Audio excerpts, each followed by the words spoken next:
everyone, today I'm going to show you how to create this Edward Scissorhands look.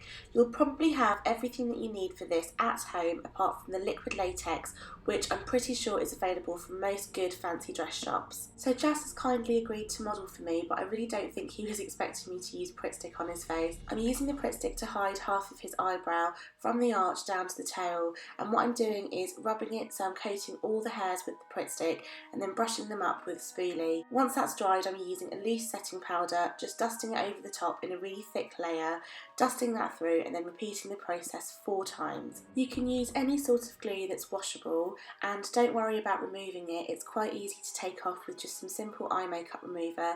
I just use micellar water, and as long as you rub it off in the direction that the hair grows, you don't pull out any of your eyebrow hairs either. I'm just removing the excess with a cotton bud dipped in micellar water, and then I'm applying a corrector to the area. That will just get rid of any of the blue tones in the hair to stop it from coming through and being so obvious. I'm then going over that with some concealer. Now after I did this step, I could see that some of the hairs were still visible. If that really bothers you, then you can just reapply the Pritt stick and the glue method prior to putting on the corrector. For this look, it didn't bother me too much. Then I went in with my NARS Sheer Matte foundation. This was the lightest foundation I could get my hands on, but as Edward is really pale, I mixed that in with a bit of white face paint before blending it out all over the face, neck and over the ears.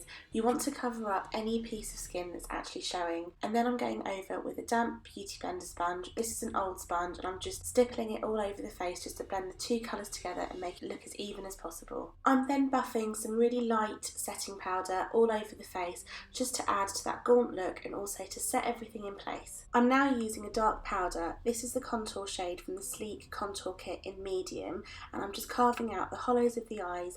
Then to create the sad expression that Edward had, I'm just taking that colour slightly above the middle of the eyebrow and bringing it down through the eyebrow and just underneath the tail end of it. I'm then taking the excess of the shade that's left on my brush and just going under the eye and just over the eyelid too. I'm now repeating the same for the other side of the eye, and by taking the brown shadow underneath the eye, you can emphasise any bags, creating that super tired look that Edward had. Next I'm going to take a black shadow and just define the hollows of the eye socket a little bit more. This just creates a bit more definition and helps the face to look a bit more realistic and not so flat. It just makes it look a bit more 3-dimensional.